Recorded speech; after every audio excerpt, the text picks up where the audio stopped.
Hello, everyone. Let's discuss group political activity today.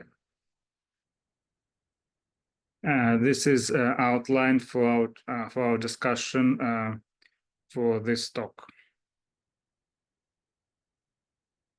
One of the examples of group activity which had like significant following, Greta Thunberg. When she was in school, she started protesting outside of Swedish Parliament to raise awareness about environmental issues. And since she was very young, active on social media, she was able to get lots of young people interested about environment. So it had a big impact in terms of making younger people involved on environmental issues. And collective action is when people get together and try to implement a change in public policy. These are learning outcomes in our discussion for next few minutes. Political socialization and how it's different from like general socialization. General concept of socialization is that when you move through life, you pick up social norms through interaction with other people. The same with political socialization. When you move through life, at some point, maybe in high school, you might be interested in politics. Some of your friends might be, or if you go to college, you might take political science classes, and a professor like me, for instance, will make you to do news assignments. So even if you have not been interested in politics, you are sometimes forced to become aware. And sometimes there's an interesting candidate. For example, nomination of Kamala Harris for presidency from Democratic Party, like probable nomination, got many people excited, especially women and people of color, since if she becomes president, she will be the first female president of the United States.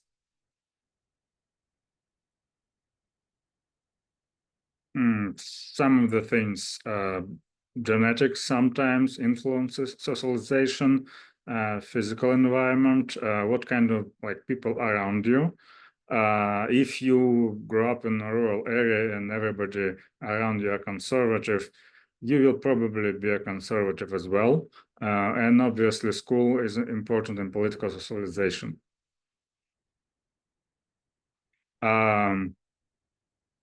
Obviously family, but I would say family has an influence up to a certain age. After people move out, if they go to college, for example, their political identity could change. So family is probably the most important factor at the beginning, but later its influence diminishes. And obviously, when people become teenagers at that age, peers, they're like friends and people in school, they tend to become, their opinions, their values tend to become like more important than values of your family. It's normal for teenagers. Important just to be in the decent group of people. Yeah, these are learning outcomes for discussion for next few minutes.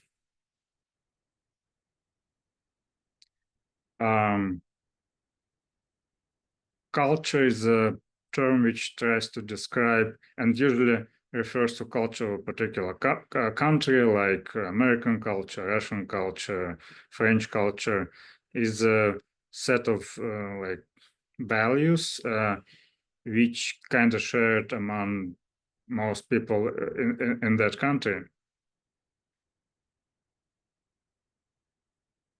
And obviously, those values are quite different in different countries. For example, American culture and American political culture, I would say, is very individualistic, while political cultures in Europe, especially in Scandinavian countries, they're more oriented towards society. This is why, for example, in Scandinavian countries, they have more robust social programs than in United States. And important thing is, since in most countries decisions are made by political elites, there are some elements of direct democracy like referendums, but for the most part, decisions are made by political elites. So political culture of elite is very important. For example, in Russia, since the defeat in Cold War, political elites, step by step, they became very upset about the defeat, which resulted in Putin's rule, which is shared, at least in political elites in Russia, and which resulted again in invasion of Ukraine, which was like trying to get back to this idea that planet should be divided into spheres of influence, as it was after World War II, when there was a Western Hemisphere, which was like in US sphere of influence, and Europe have been divided in half. Western Europe have been under US influence, and Eastern Europe have been under Soviet influence. So values of political elites are extremely important in decision-making process.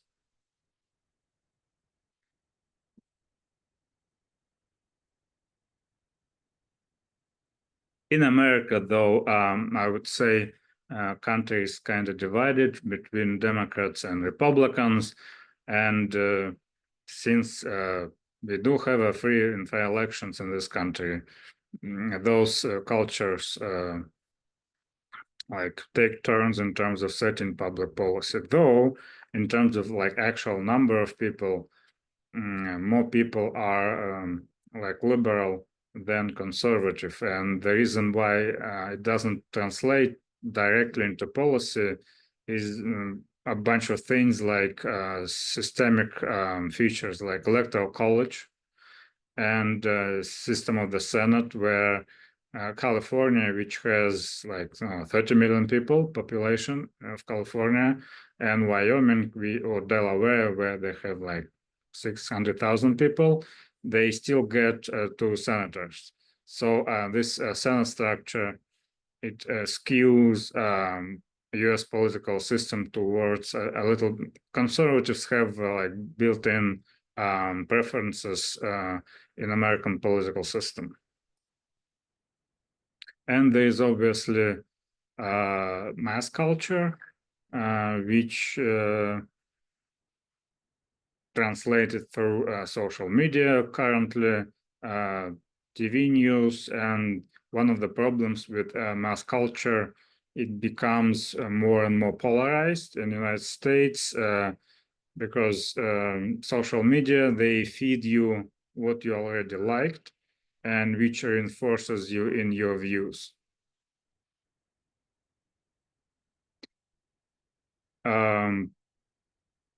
This idea of minority culture, sometimes minority culture mobilizes people and which results in major social changes. For example, mobilization of African Americans led to Civil Rights Act, gradual mobilization and acceptance of LGBTQ resulted in Supreme Court making same-sex illegal. So minority culture sometimes does have like important impact on public policy. These are learning outcomes for talk for next few minutes.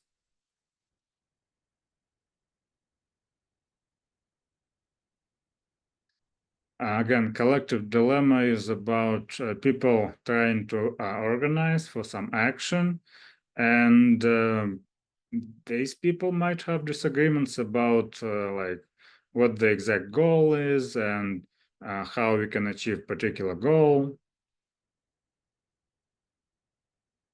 Again, problems could be from different ideas about what to do, about like specific tactics, whether or not we can do like this and then that. And another idea about collective action problem is free rider problem, is when people belong in a group, but some people don't participate. As a result, this is one of the reasons why many like movements don't really form, because people cannot, because of the free rider problem. Some people want to get benefits, but don't want to invest their resources, their time, their energy, sometimes money if they do donations, to achieve a particular goal.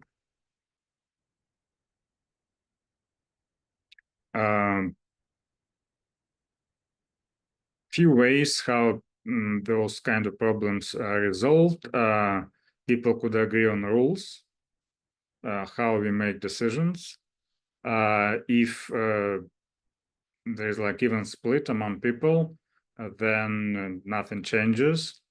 You can come up with arguments to the other side, how we can proceed to achieve a particular goal. And sometimes people do resort to violence. Like a few examples of violence would be Russian Empire entered World War One, and at some point the war became so unpopular, and so this like result was a Bolshevik revolution, and Nicholas II and his family have been killed. Russia dropped out of the World War One. So sometimes violence does happen when people disagree.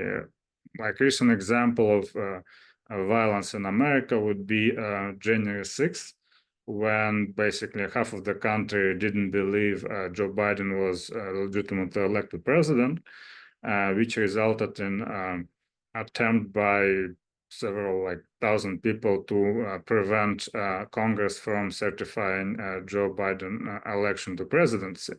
So violence is a form of like trying to resolve disagreements. Obviously, it's a really tragic form.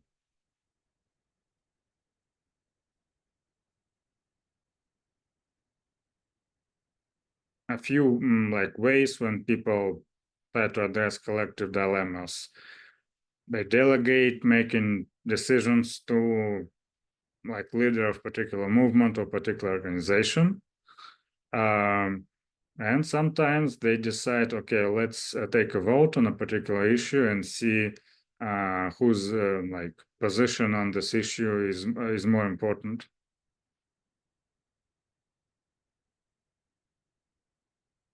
And which I mentioned before, transaction costs is a big issue for political mobilization. People have to spend like time, effort to achieve a particular goal, and like most people have full-time jobs. So some people have like families, children, which require like lots of time, lots of resources. So transaction costs are like big impediment for political mobilization,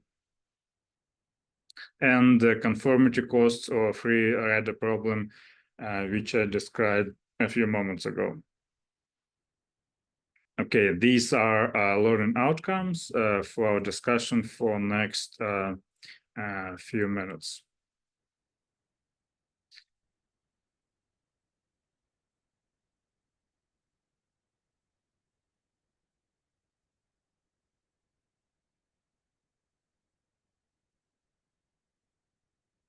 Yeah, this is one of the definitions of collective action problems. I myself prefer different definition. Collective action problem is a problem when people need to mobilize to pursue a particular goal, but the impediments for that mobilization, which we described a few moments ago.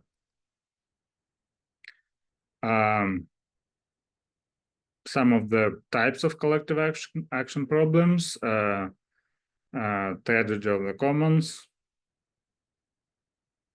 Again, when people take more than they should have taken. Pre-ready problem, big issue, big problem. And the prisoner's dilemma, when people try to act in self-interest, and it could be such kind of behavior for self-interest could be negative for everybody.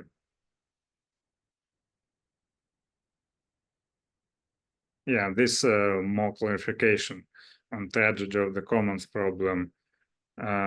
Resources are valuable, and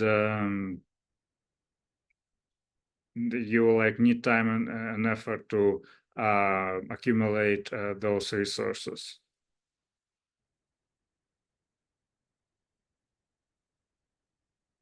Yeah, this is one of the examples of an issue. Yeah, this is a collective action problem, free riding. This is one of the reasons why many social interests are not organized. And one of the scholars, Mansur Olson, he came up with this idea that only groups which can offer their members specific benefits, they can organize. For example, doctors, they belong to professional American, let's say American Medical Association, and many other associations depending on their specialties. They're paying dues to those organizations, to those professional associations. In an exchange, they get some benefits. They get to go to conferences, network with colleagues, and sometimes if there is some bill in Washington which affects doctors, those organizations send emails to their members, to doctors, saying, let's mobilize and let's call your representatives to make sure this particular issue is resolved in the way we want it to be resolved. This is one of the ways in which we can overcome free rider problem. But they also mentioned that this problem does not concern, in many cases, religious movements. People have enough motivation to act on something, and free riding is not a problem. Also, free riding problem often doesn't concern charitable charitable movements. Many cases, people just out of goodness of their hearts make donations for charitable causes. So this free riding problem is not universal. Okay, these are learning outcomes for our discussion for next few moments.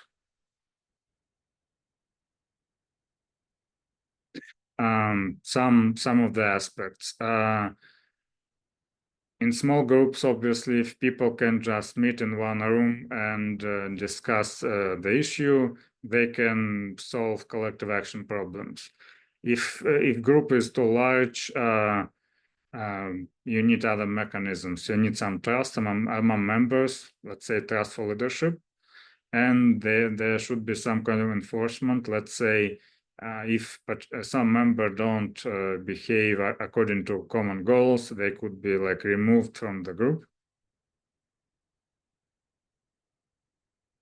And one of the examples when we see collective action problem is Paris Climate Accords. Some of the developing countries are very reluctant to participate because they say, well, developed countries, they had centuries of economic development, property rights, and we are only adopting those ideas recently in the last, let's say, 100 years. So our economy still needs development, and we shouldn't limit our industries for greater good. So on this climate issue, overcoming collective action problem is really difficult. I would say almost impossible. Yeah, and as you can see, like countries with most emissions are like the countries with like big industries: the United States, Canada, Russia, Kazakhstan, etc.